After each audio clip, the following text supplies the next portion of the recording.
क्या आपको पता है, एक कमजोर आदमी भी क्रोध में आकर एक ऐसी चट्टान उठा सकता है जो कि वह कभी शांत क्षणों में उठाने की कल्पना नहीं कर सकता था।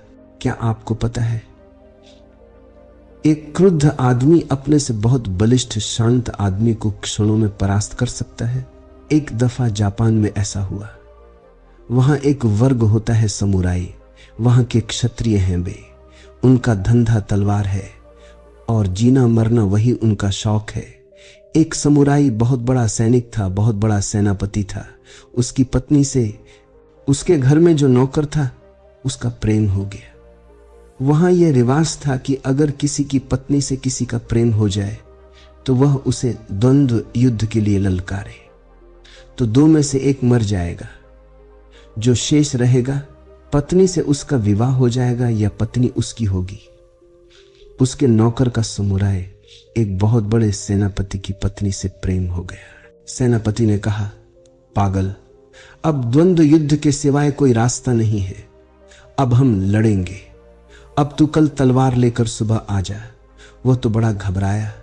वह तो तलवार का मास्टर था। वह तो अद्भुत कुशल आदमी था जो मालिक था। ये बेचारा नौकर घर में झाड़ू बुहारी लगाता था। ये क्या तलवार चलाता। इसने तलवार कभी छुई नहीं थी। इसने उससे कहा कि मैं कैसे तलवार उठाऊंगा, लेकिन उसने कहा, अब इसके सिवाय कोई रास्ता नहीं है। अब रास्ता यही है कि तुम कल तलवार लेकर आ जाओ। वह घर गया। उसने रात भर सोचा। इसके सिवाय कोई रास्ता ही नहीं था। उसने सुबह तलवार उठाई। उसने कभी इसके पहले जिंदगी में तलवार नहीं उठाई थी। उसने सुबह तलवार उठाई। वह तलवार लेकर पहुंचा। लोग देखकर दंग रह गए। वह तो जैसे आग का अंगारा था जब वह तलवार लेकर वहां पहुंचा। वह सेनापति थोड़ा घबराया और उसने पूछा कि तुम तलवार उठाना भी जानते हो। वह बिल्कुल गलत ही पकड़े हुए था। उसने कहा, अब कोई सवाल नहीं है, अब मरना ही है, और मरना ही है तो मारने की एक कोशिश करेंगे। तो मरना तय है, अब एक मारने की कोशिश करेंगे। और वह बड़ा अजीब द्वंद्व युद्ध हुआ। उसमें सेनापति मारा गया और वह नौकर जीता। उसमें इस वजह से कि अब मरना ही है और कोई रास्ता नहीं है, अद्भुत ऊर्जा और शक्ति पैदा हुई। वह तलवार चलाना बिल्कुल नहीं जानता था। उसने बिल्कुल ही गलत वार किए, बिल्कुल ही गलत, जो कि उसके ही विपरीत थे। लेकिन उसके वार देखकर, उसके क्रोध को और उसकी स्थिति को देखकर सेनापति पीछे हटने लगा। उसकी सारी कुशलता व्यर्थ हो गई क्योंकि वह बिल्कुल शांत लड़ रहा था। उसके लिए लड़ाई बिल्कुल साधारण सी बात थी। वह पीछे हटने लगा और उस ऊर्जा में उसकी मृत्यु हुई। उसे मरना पड़ा और वह आदमी जीता जो कि बिल्कुल ही नासमझ था, जो उस कला को भी नहीं जानता था। क्रोध में या ऐसे किसी भी वेग में आपके भीतर बहुत शक्ति उत्पन्न होती है। आपके सारे कण, आपके शरीर में जितने लिविंग सेल्स हैं, जितने जीवित कोष्ठ हैं, वे सब के सब अपनी शक्ति का दान करते हैं। और आपके शरीर में बहुत से संरक्षित कोश हैं शक्ति के। वे हमेशा सुरक्षा के लिए सेफ्टी मेजर्स हैं। वे सामान्यतः काम में नहीं आते। अगर आपको हम कहें दौड़िए प्रतियोगिता में, आप कितने ही तेज दौड़िए, आप उतने तेज कभी नहीं दौड़ सकते जितना एक आदमी आपके पीछे बंदूक लेकर लगा हो। तब आप दौड़ेंगे। तो सवाल यह है कि आप अपनी चेष्टा से बहुत दौड़े प्रतियोगिता में, लेकिन आप उतने कभी नहीं दौड़ सकते जब एक आदमी बंदूक लेकर लगा हो। उस वक्त जो सेफ्टी मेजर्स हैं आपके भीतर, आपके शरीर में जो ग्रंथियां शक्ति को रखे हुए हैं जरूरत के लिए, वे अपनी शक्ति को खून में छोड़ देती है। उस वक्त आपका शरीर बड़ी शक्ति से आप्लावित हो जाता है। अगर उस शक्ति का उपयोग सृजनात्मक न हो तो वह शक्ति आपको ही खंडित करेगी और आपको ही तोड़ देगी। इस दुनिया में अशक्त लोग पाप नहीं करते हैं, शक्तिशाली लोग पाप करते हैं, और मजबूरी में उनकी शक्ति उन्हें पाप करवाती है। इस दुनिया में अशक्त लोग बुरे काम नहीं करते। इस दुनिया में शक्तिशाली लोग बुरे काम करने को मजबूर हो जाते हैं क्योंकि शक्ति का सृजनात्मक उपयोग उन्हें पता नहीं है।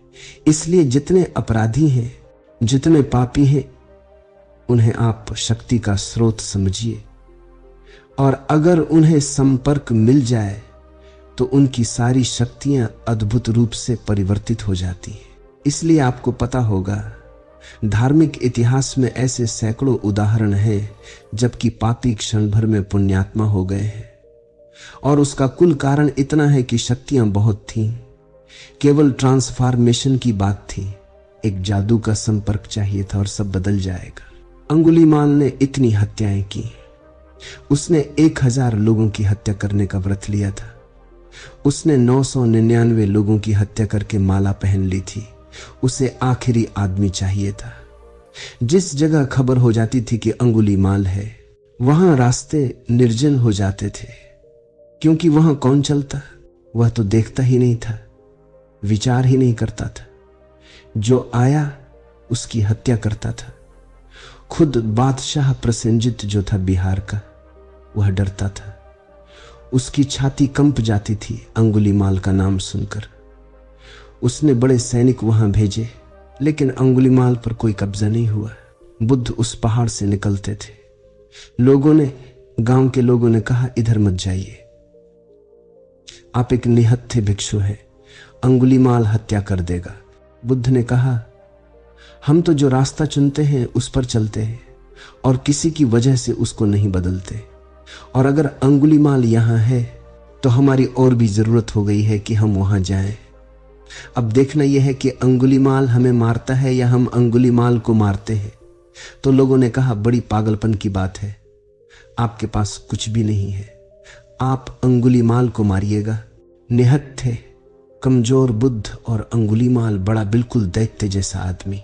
बुद्ध ने कहा, अब देखना यह है कि अंगुलीमाल बुद्ध को मारता है या बुद्ध अंगुलीमाल को मारते हैं, और हम तो जो रास्ता चुनते हैं उस पर चलते हैं, और यह और भी सौभाग्य की अंगुलीमाल से मिलना हो जाएगा। अनायास ये मौका आ गया। बुद्ध वहां गए। अंगुलीमाल ने अपनी टेकरी पर से देखा कि एक निहत्था भिक्षु शांत रास्ते पर चला आ रहा है। उसने वहीं से चिल्लाकर कहा कि देखो, यहां मत आओ, सिर्फ इसलिए कह रहा हूं कि तुम सन्यासी हो, वापस लौट जाओ। इतनी दया आ गई तुम्हारी चाल देखकर, धीमे धीमे चले आ रहे हो, तुम लौट जाओ, आगे मत बढ़ो, क्योंकि हम किसी पर दया करने के आदी नहीं हैं, हत्या कर देंगे। बुद्ध ने कहा, हम भी किसी की दया करने के आदी नहीं हैं। बुद्ध ने कहा, हम भी किसी की दया करने के आदी नहीं हैं, और जहां चुनौती हो वहां तो सन्यासी पीछे कैसे लौटेगा? तो हम तो आते, तुम भी आओ। अंगुलीमाल बहुत हैरान हुआ, ये आदमी पागल है। उसने अपना फरसा उठाया और वह नीचे उतरा। जब वह बुद्ध के पास पहुंचा तो बुद्ध से उसने कहा कि अपने हाथ से अपनी मृत्यु मोल ले रहे हो। बुद्ध ने कहा, इसके पहले कि तुम मुझे मारो, एक छोटा सा काम करो, ये जो सामने वृक्ष है इसके 4 पत्ते तोड़ दो। उसने अपने फरसे को मारा, एक डगाल तोड़ दी, और उसने कहा, ये रहे 4 क्या 4000। बुद्ध ने कहा, अब एक छोटा काम और करो, इसके पहले कि तुम मुझे मारो, इनको वापस इसी दरख्त में जोड़ दो। वह आदमी बोला कि यह तो मुश्किल है। तो बुद्ध ने कहा, तोड़ना तो बच्चा भी कर देता, जोड़ना जो कर सके उसमें पुरुष है, उसमें पुरुषार्थ है। तुम बहुत कमजोर आदमी हो, तुम सिर्फ तोड़ सकते हो। तुम ये ख्याल छोड़ दो कि तुम बड़े शक्तिशाली हो, एक पत्ता नहीं जोड़ सकते। उसने एक क्षण गौर से सोचा। उसने कहा, यह तो जरूर है, क्या पत्ता जोड़ने का भी कोई रास्ता हो सकता है? बुद्ध ने कहा, है, हम उसी रास्ते पर चल रहे हैं।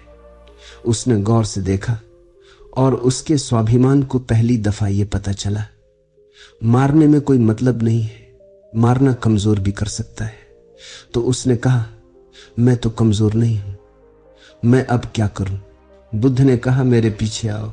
वह उस दिन भिक्षा मांगने गांव में गया, भिक्षु हो गया। वह गांव में भिक्षा मांगने गया। सब लोग डर के मारे अपने मकानों पर चढ़ गए और उसको पत्थर मारे। वह नीचे गिर पड़ा लहूलुहान, उस पर पत्थर पड़ रहे हैं। बुद्ध उसके पास आए और उससे कहा, अंगुलीमाल, ब्राह्मण अंगुलीमाल, उठो, आज तुमने पुरुषार्थ को सिद्ध कर दिया।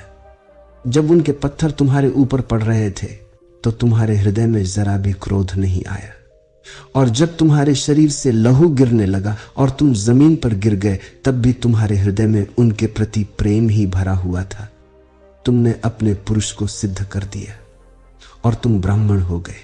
प्रसेनजित को खबर लगी तो वह मिलने आया बुद्ध से कि अंगुलीमाल परिवर्तित हुआ है। वो आकर बैठा। उसने कहा, हम सुनते हैं कि अंगुलीमाल साधु हो गए, क्या मैं उनके दर्शन कर सकता हूं? बुद्ध बोले, जो बगल में भिक्षु मेरे बैठे हुए हैं वह अंगुलीमाल है। प्रसेनजित ने सुना, उसके हाथ पैर कंप गए। नाम तो पुराना था और डर वही था उस आदमी का। अंगुलीमाल ने कहा, मत डरो। वह आदमी गया, वह शक्ति जो उस आदमी की थी परिवर्तित हो गई। अब हम दूसरे रास्ते पर हैं। अब तुम हमें मार डालो तो हमारे मन से तुम्हारे प्रति कोई अशुभ आकांक्षा नहीं उठेगी। जब बुद्ध से लोगों ने पूछा कि इतना बड़ा पापी कैसे परिवर्तित हुआ, तो बुद्ध ने कहा, पाप और पुण्य का प्रश्न नहीं है, शक्ति के परिवर्तन का प्रश्न है। इस दुनिया में कोई बुरा नहीं है और इस दुनिया में कोई भला नहीं है, केवल शक्ति की दिशाएं हैं। हमारे भीतर बहुत शक्ति है इस शरीर में, इस शरीर की शक्तियों का सृजनात्मक उपयोग। तो एक तो मैंने कहा कि जब भावावेश उठे तो आप शरीर के किसी अंग से उस भावावेश का उपयोग कर ले, उसे एक्सरसाइज में उपयोग कर ले। दूसरी बात, अपने जीवन में कुछ सृजनात्मक काम सीखे। हम सब गैर सृजनात्मक हैं। पुराने दिन थे, कल मैं बात करता था, रात पुराने दिन थे। एक गांव में एक आदमी जूता बनाता था और कोई उसके जूते को पहनता था तो वह गौरव से कहता था, मेरा बनाया हुआ जूता है। एक सृजन का आनंद था। एक आदमी गाड़ी का चाक बनाता था तो मेरा बनाया हुआ है। आज दुनिया में सृजनात्मक कोई आनंद नहीं रह गया है। आपका बनाया हुआ कुछ भी नहीं है। ये दुनिया जैसी है उसमें आदमी का बनाया हुआ अब कुछ भी नहीं रह जाएगा। उसका परिणाम यह हुआ है कि जो सृजनात्मक आनंद था आपका वह विलीन हो गया है, और अगर वह विलीन हो जाएगा तो शक्तियों का क्या होगा? वे विनाश की तरफ उत्सुक होंगी। स्वाभाविक शक्ति का कुछ न कुछ होगा, या तो विनाश होगा या सृजन होगा। तो जीवन में कोई सृजनात्मक काम भी करे। सृजनात्मक मतलब जो सिर्फ आप अपने आनंद के लिए निर्मित कर रहे हैं। एक मूर्ति बनाए तो कोई हर्ज नहीं, एक गीत लिखें, एक गीत गाएं, एक सितार को बजाएं तो कोई हर्ज नहीं। उसे करें सिर्फ आनंद के लिए, व्यवसाय के लिए नहीं। जीवन में एक काम चुने जो आपका आनंद है, जो आपका व्यवसाय नहीं है, तो आपकी बहुत सी शक्तियों का विनाशात्मक रुख परिवर्तित होगा और वे सृजन में लगेंगी। भावावेशों को रोकने के लिए मैंने कहा, और यह सामान्य जीवन को सृजनात्मक दृष्टि दे। कोई फिक्र नहीं। घर में एक बगिया लगाएं और उन फूलों को प्रेम करें और उनका आनंद लें। कोई फिक्र नहीं। एक पत्थर को घिसकर छोटी सी मूर्ति बनाएं। हर आदमी जो समझदार है आजीविका के अतिरिक्त कुछ समय सृजन के लिए देगा, और जो नहीं देगा वह गलती में पड़ जाएगा, उसका जीवन खराब हो जाएगा। एक छोटा सा गीत लिखे, कोई फिक्र नहीं। एक अस्पताल में जाएं और कुछ मरीजों को 2-2 फूल दे आए, कोई फिक्र नहीं है। रास्ते पर कोई भिखमंगा मिल जाए, 2 क्षण उसे गले लगा ले, कोई फिक्र नहीं है। कुछ सृजनात्मक करे जो सिर्फ आनंद है आपका, और जिसमें आपको कुछ लेना नहीं है, कुछ देना नहीं है, जिसे कर लेना ही आपका आनंद है। तो जीवन में कुछ एक बिंदु चुने जिसे सिर्फ कर लेना आपका आनंद है। आपकी सारी शक्तियां उस तरफ उन्मुख होंगी और विनाश के लिए आपके पास शक्तियां नहीं बचेंगी। जो आदमी जितना सृजनात्मक होगा उतना ही उसका क्रोध, उसका सेक्स विलीन हो जाएगा। ये असृजनात्मक आदमी के लक्षण हैं। आपके पास बहुत शक्ति है, वो कहाँ जाएगी? वह सेक्स से निकलेगी काम वासना से निकलेगी। निकलना जरूरी है। जो दुनिया में बहुत बड़े बड़े सृजनात्मक मूर्तिकार, चित्रकार या कवि हुए हैं, उनके अविवाहित रह जाने का और कोई रहस्य नहीं है। कुल इतना ही रहस्य है कि वह सारी शक्ति उनकी सृजन में विलीन हो गई, वह ट्रांसफॉर्म हो गई, सब्लिमेट हो गई। अगर वह वहां सब्लिमेट न होती तो बहुत निम्नतल के सृजन में व्यय होती, संतति के सृजन में, तो वह बच्चे पैदा करने में व्यय होती। वही शक्ति जो कि किन्हीं अमर काव्यों के, अमर चित्रों के निर्माण में व्यय हो गई, तो जीवन में शक्ति का सब्लिमेशन, उसका उदात्तीकरण बहुत जरूरी है। तो एक यह स्मरण रखें, शरीर की संपूर्ण शुद्धि के लिए जीवन में कुछ सृजनात्मक होने की चेष्टा करें। सृजनात्मक मनुष्य ही केवल धार्मिक हो सकता है और कोई मनुष्य धार्मिक नहीं हो सकता। शरीर शुद्धि के लिए ये बुनियादी बातें मैंने आपसे कही, बहुत बुनियादी। अब बहुत गौण बातें, ये बहुत बुनियादी बातें हैं। इनको जो संभालता है, गौण बातें अपने आप संभाल जाएंगी। बहुत गौण बातों में यह है, जिसको हम अपने मुल्क में आहार कहते हैं, वह शरीर शुद्धि में उपयोगी है। आपका शरीर तो बिल्कुल भौतिक संस्थान है, उसमें आप जो डालते हैं उसके परिणाम होने स्वाभाविक है। अगर मैं शराब पी लूंगा तो मेरे शरीर के सेल बेहोश हो जाएंगे, ये बिल्कुल स्वाभाविक है। और अगर शरीर मेरा बेहोश है तो उस बेहोशी का परिणाम मेरे मन पर पड़ेगा। मन और शरीर बहुत अलग अलग नहीं है, बहुत संयुक्त है। हमारा जो व्यक्तित्व है वह शरीर और मन ऐसा अलग अलग नहीं है। शरीर मन ऐसा इकट्ठा, वह साइकोसोमैटिक है। उसमें हमारा शरीर और मन इकट्ठा है। शरीर का ही अत्यंत सूक्ष्म हिस्सा मन है और मन का ही अत्यंत स्थूल हिस्सा शरीर है। इसे यूं समझिए, ये दोनों बिल्कुल अलग अलग चीजें नहीं हैं। इसलिए जो शरीर में घटित होगा उसके परिणाम मन में प्रतिध्वनित होते हैं, और जो मन में घटित होता है उसके परिणाम शरीर तक आ जाते हैं। अगर मन बीमार है, शरीर ज्यादा देर स्वस्थ नहीं रहेगा। अगर शरीर बीमार है तो मन ज्यादा देर स्वस्थ नहीं रह सकेगा। ये खबरें एक दूसरे में सुनी और समझी जाती हैं। इसलिए जो लोग मन को स्वस्थ रखने का उपाय समझ लेते हैं, वे शरीर के बाबत मुफ्त में बहुत सा स्वास्थ्य उपलब्ध कर लेते हैं, जिसके लिए वे कुछ कमाते नहीं हैं, जिसके लिए वे कोई प्रयास नहीं करते। शरीर और मन संयुक्त घटना है। शरीर पर जो होगा वह मन पर होगा। इसलिए आपके अपने आहार में, आपके भोजन में आपको थोड़ा विवेकपूर्ण होना जरूरी है। पहली बात, वह इतना ज्यादा न हो कि शरीर उसके कारण आलस्य से भरता हो। आलस्य अशुद्धि है। वह ऐसा न हो कि शरीर उत्तेजना से भरता हो। उत्तेजना अशुद्धि है, क्योंकि उत्तेजना ग्रंथियां पैदा करेगी। वह ऐसा न हो कि शरीर क्षीण होता हो, क्योंकि क्षीणता कमजोरी है। और शक्ति अगर उत्पन्न न होगी तो परमात्मा की तरफ विकास भी नहीं हो सकता। शक्ति पैदा हो लेकिन शक्ति उत्तेजक न हो, ऐसा आहार होना चाहिए। शक्ति पैदा हो लेकिन वह इतनी न हो कि शरीर उसके कारण आलस्य से भर जाए। अगर आपने जरूरत से ज्यादा भोजन किया है तो सारे शरीर की शक्ति उसको पचाने में लग जाती है। शरीर में आलस्य छा जाता है। शरीर में आलस्य छाने का और कोई मतलब नहीं है। सारी शक्ति पचाने में लगती है तो शरीर आलस्य से भर जाता है। आलस्य इस बात की सूचना है कि भोजन जरूरत से ज्यादा हो गया। भोजन के बाद आलस्य नहीं, स्फूर्ति आनी चाहिए, यानी स्वाभाविक है। भूख लगी थी, फिर भोजन किया तो स्फूर्ति आनी चाहिए, क्योंकि शक्ति उत्पन्न होने का स्रोत भीतर गया।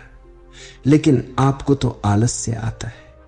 आलस्य इस बात का मतलब है कि आपने इतना भोजन कर लिया कि अब शरीर की सारी शक्ति उसको पचाएगी, तो शरीर अपनी सारी शक्ति को खींचकर पेट में ले जाएगा और सब तरफ से शक्ति क्षीण होने से आलस्य आ जाएगा। तो भोजन स्फूर्ति दे तब सम्यक है। भोजन उत्तेजना न दे तब सम्यक है। भोजन मादकता न दे तब सम्यक है। तो तीन बातें स्मरण रखें। भोजन सुस्ती न दे तो वह शुद्ध है। भोजन उत्तेजना न दे तो वह शुद्ध है, और भोजन मादकता न दे तो वह शुद्ध है। ये मोटी बातें, और आपको इतना नासमझ मैं नहीं मानता कि इनके विस्तार में चर्चा करने की जरूरत है। इनको आप समझेंगे और अपने ढंग से इनको व्यवस्थित करेंगे। दूसरी बात, गौण बातों में शरीर के लिए थोड़ा सा व्यायाम अत्यंत आवश्यक है, क्योंकि शरीर जिन तत्वों से मिलकर बना है वे तत्व व्यायाम के समय में विस्तार पाते हैं। व्यायाम का मतलब विस्तार, संकोच के विपरीत है व्यायाम शब्द। व्यायाम का अर्थ है विस्तार। जब आप दौड़ते हैं तो आपके सारे कण और सारे लिविंग सेल्स, पूरे जीवित कोष्ठ विस्तृत होते हैं, फैलते हैं, और जब वे फैलते हैं तो आपको स्वास्थ्य का अनुभव होता है। जब वे सिकुड़ते हैं तो बीमारी का अनुभव होता है। जब आपकी श्वास पूरे के पूरे प्राण के फेफड़े को खोलती है और सारे कार्बन डाइऑक्साइड को बाहर फेंकती है तो आपकी खून की गति बढ़ती है, और खून की गति बढ़ती है तो शरीर की सारी अशुद्धियां दूर होती हैं। इसलिए योग ने शरीर शौच को, शरीर की परिपूर्ण शुद्धि को बहुत अनिवार्य नियमों के अंतर्गत रखा है। तो थोड़ा व्यायाम, अति विश्राम नुकसान करता है, अति व्यायाम भी नुकसान करता है। इसलिए अति व्यायाम को नहीं कह रहा हूं, अति व्यायाम नहीं, थोड़ा सम्यक व्यायाम कि जिससे आपको स्वास्थ्य का बोध हो, और अति विश्राम नहीं, थोड़ा विश्राम भी। जितना व्यायाम उतना विश्राम। इस सदी में व्यायाम भी नहीं है और विश्राम भी नहीं है। हम बहुत अजीब हालत में हैं। आप व्यायाम तो करते नहीं, आप विश्राम भी नहीं करते। जिसको आप विश्राम कहते हैं वह विश्राम नहीं है। आप पड़े हैं, करवटें बदल रहे, वह विश्राम नहीं है। एक गहरी प्रगाढ़ निद्रा जिसमें कि सारा शरीर सो जाए और उसके सारे काम का जो भी बोझ और भार उस पर पड़ा है वह सब विलीन हो जाए। क्या आपने कभी ख्याल किया, अगर आप सुबह बहुत अस्वस्थ उठे हैं और तबीयत ताजी नहीं है तो आपका व्यवहार स्वस्थ नहीं होता। अगर आपको नींद अच्छी नहीं हुई और सुबह एक भिखारी आपसे भीख मांगने आया है, बहुत असंभव है कि आप उसे भीख दे सके। और अगर आप रात बहुत गहरी नींद सोए हैं और किसी ने हाथ बढ़ाए हैं तो बहुत असंभव है कि आप अपने हाथ को देने से रोक सके। इसलिए भिखारी सुबह आपके घर मांगने आते हैं, शाम को नहीं आते, क्योंकि सुबह संभावना मिलने की है, शाम को कोई संभावना नहीं है। ये बहुत मनोवैज्ञानिक है। भिखारी यूं ही नहीं सुबह आपके घर आ रहा है, शाम को नहीं आता है। शाम को कोई मतलब नहीं है। शाम को आप इतने थके और शरीर इतना गलत हालत में होगा कि आप शायद ही किसी को कुछ दे सके। इसलिए वह सुबह आता है। अभी सूरज उग रहा है, आप नहाए होंगे, किसी ने घर में प्रार्थना की होगी और वह बाहर आकर बैठा है। अभी इनकार करना बहुत मुश्किल होगा। शरीर को ठीक विश्राम मिले तो आपका व्यवहार बदलता है। इसलिए हमने आहार और विहार को माना है हमेशा से। जैसा आहार होगा, जैसा विहार होगा, अगर उन दोनों में सात्विकता होगी तो जीवन में बड़ी गति और बड़ा आंतरिक प्रवेश होना शुरू होता है। स्वास्थ्य की एक भूमिका बहुत जरूरी है और उसके लिए सम्यक आहार, सम्यक व्यायाम और सम्यक विश्राम, इनको आप बुनियादी हिस्से माने।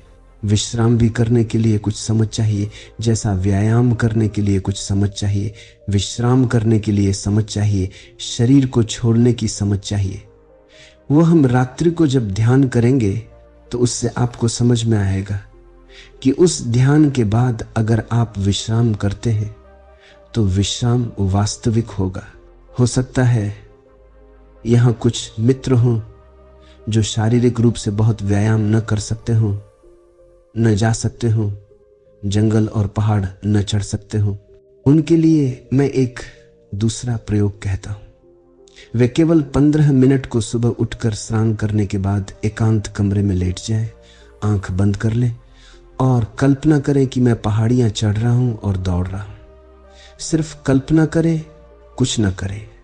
वृद्ध हैं, वे नहीं जा सकते, या ऐसी जगह है कि वहां घूमने नहीं जा सकते, तो एकांत कमरे में लेट जाएं, आंख बंद कर लें और कल्पना करें कि मैं जा रहा हूं, एक पहाड़ चढ़ रहा हूं और दौड़ रहा हूं। धूप तेज है और मैं भागा चला जा रहा हूं।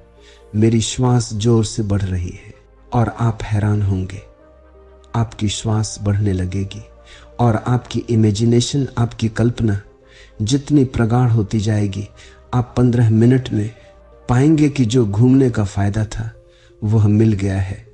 आप 15 मिनट बाद बिल्कुल ताजे व्यायाम करके उठ आएंगे। जरूरी नहीं है कि आप व्यायाम करने जाएं। शरीर के अणुओं को पता चलना चाहिए कि व्यायाम हो रहा है तो वे तैयार हो जाते हैं, यानी वे उसी स्थिति में आ जाते हैं जिस स्थिति में वस्तुतः आप चले होते तब आते, वे उसी स्थिति में आ जाते हैं। क्या आपने कभी ख्याल नहीं किया, स्वप्न में घबरा गए हों तो उठने के बाद भी हृदय कंपता रहता है? क्यों? स्वप्न की घबराहट तो बड़ी झूठी थी, लेकिन हृदय क्यों कंप रहा है? जागने पर भी क्यों कंप रहा है?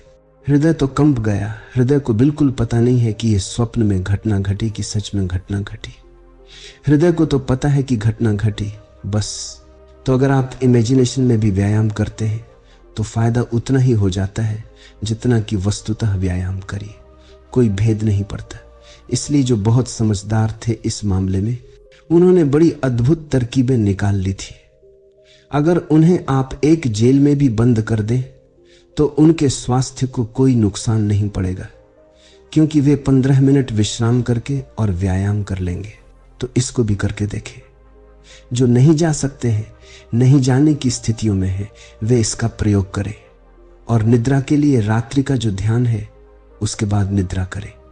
शरीर ऐसे शुद्ध होगा, और शरीर शुद्ध होगा तो शरीर की शुद्धि भी अपने आप में एक अद्भुत आनंद है, और उस आनंद में फिर और अंतस प्रवेश होता है। यह पहला चरण हुआ। दूसरे 2 चरण हैं भूमिका के, विचार शुद्धि और भाव शुद्धि। उनकी मैं बात करूंगा। 3 चरण होंगे, परिधि के शरीर शुद्धि, विचार शुद्धि, भाव शुद्धि। और 3 चरण होंगे केंद्र के शरीर शून्यता, विचार शून्यता और भाव शून्यता। ये 6 चरण जब पूरे होते हैं तो समाधि घटित होती है। तो उनकी हम क्रमशः इन 3 दिनों में बात करेंगे। ये बात काफी होगी। इस पर आप विचार करेंगे, समझेंगे और इसका प्रयोग करेंगे, क्योंकि मैं जो कुछ कह रहा हूं वो सब प्रयोग करने की बात है। प्रयोग करेंगे तो ही उसका अर्थ खुलेगा, अन्यथा मेरी बातचीत से उसका कोई अर्थ नहीं खुलता। अब हम सुबह का ध्यान करेंगे और फिर विदा होंगे। सुबह के ध्यान के लिए थोड़ी सी बात आपको कह दूं। सुबह के ध्यान का पहला चरण तो वही होगा जिसको हमने रात्रि में संकल्प कहा। 5 बार हम संकल्प की स्थिति करेंगे। उसके बाद जब संकल्प हम कर चुके होंगे, 2 मिनट तक धीमी श्वास लेकर बैठे रहेंगे। उसके बाद हम भावना करेंगे। पहले संकल्प, फिर भावना और फिर ध्यान। ऐसे 3 चरण होंगे सुबह के लिए। संकल्प, रात्रि को जैसा मैंने कहा वैसा श्वास को पूरा गहरा अंदर ले जाएंगे। जब श्वास अंदर जाने लगेगी तब मन में यह भाव करेंगे कि मैं संकल्प करता हूं कि मेरा ध्यान में प्रवेश होकर रहेगा, मैं ध्यान में प्रविष्ट होऊंगा। इस भाव को करते रहेंगे। जब श्वास अंदर जाएगी और पूरे फेफड़ों में भरेगी, पूरी भर लेनी है जितनी आपसे बन सके। फिर उसे 1 सेकंड 2 सेकंड जितनी देर आप रोक सके रोके रखना है। जब श्वास को आप ले जाते हैं पूरा ले जाएं, फिर उसे थोड़ी देर रोके। जिन्हें योग ने पूरक, कुंभक और रेचक कहा है, वही प्रक्रिया है। श्वास को पूरा अंदर ले जाएं, फिर उसे रोकें और इस पूरे वक्त संकल्प करते रहे। मन में वही संकल्प गूंजता रहे। फिर पूरी श्वास को बाहर फेंके, मन में वही संकल्प गूंजता रहे। फिर थोड़ा रुके और मन में वही संकल्प गूंजता रहे। इस भांति आपके पूरे अंतस चेतन मन तक, अंतःकरण तक यह संकल्प प्रविष्ट हो जाएगा। आपके पूरे व्यक्तित्व को पता चल जाएगा कि निर्णय हुआ है कि ध्यान में प्रवेश करना है, तो आपको पूरे व्यक्तित्व का सहयोग मिलेगा। अन्यथा आप ऊपर ही घूमते रहेंगे, उससे कोई अंतर नहीं पड़ेगा बहुत। तो पहले तो संकल्प, फिर भावना, संकल्प के बाद भावना जो मैंने कल आपको कही, आशा, आनंद, विश्वास, वो 2 मिनट तक करेंगे। 2 मिनट तक अपने सारे शरीर को अनुभव करेंगे कि आप बहुत स्वास्थ्य से भरे हुए हैं, बहुत आनंद का अनुभव कर रहे हैं, सारे शरीर के कण कण प्रफुल्ल हो गए हैं और बड़ी आशा की स्थिति है, कुछ होगा। संकल्प, फिर यह भावना कि मेरे चारों तरफ अत्यंत शांति है, मेरे भीतर अत्यंत आनंद है, मेरे भीतर अत्यंत आशा है और मेरे शरीर का कण कण उन्मुख है और उत्सुक है और प्रफुल्ल है, इसका भाव करेंगे। उसके बाद फिर सुबह का ध्यान करेंगे। सुबह के ध्यान में रीढ़ को सीधा रखना है, बिना हिले डुले आराम से बैठ जाना है, सारे शरीर के कंपन को छोड़ देना है, रीढ़ को सीधा कर लेना है, आंख को बंद कर लेना है, फिर धीमी श्वास लेनी है, बहुत आहिस्ता श्वास लेनी है और आहिस्ता ही श्वास छोड़ देनी है। श्वास को देखना है, भीतर आंख बंद किए हुए श्वास को देखते रहना है। वह भीतर गई और बाहर गई। श्वास को देखने के 2 उपाय हैं। एक तो है एब्डोमेन पर देखना, जहां पेट ऊंचा नीचा होता है, और दूसरा है नाक के पास, जहां श्वास छूती है वहां देखना। जिसको जहां सुविधाजनक मालूम पड़े वहां देखे। अधिक लोगों को सुविधाजनक पड़ेगा कि वे नाक के पास देखें। श्वास अंदर प्रविष्ट होगी, नाक को लगती है, फिर निकलेगी, फिर लगती है। उसी स्थान को आप देखें कि श्वास लगी, अंदर गई, श्वास लगी, बाहर गई। जो लोग पीछे प्रयोग किए हैं नाभि का, उनको नाभि का सुविधाजनक मालूम पड़ता हो, वे नाभि के पास देखें कि पेट ऊपर उठा, नीचे गिरा। जहां जिसको ठीक लगे वहां उस प्रयोग को कर ले। सिर्फ 10 मिनट तक श्वास को देखता रहे। आज इतना ही।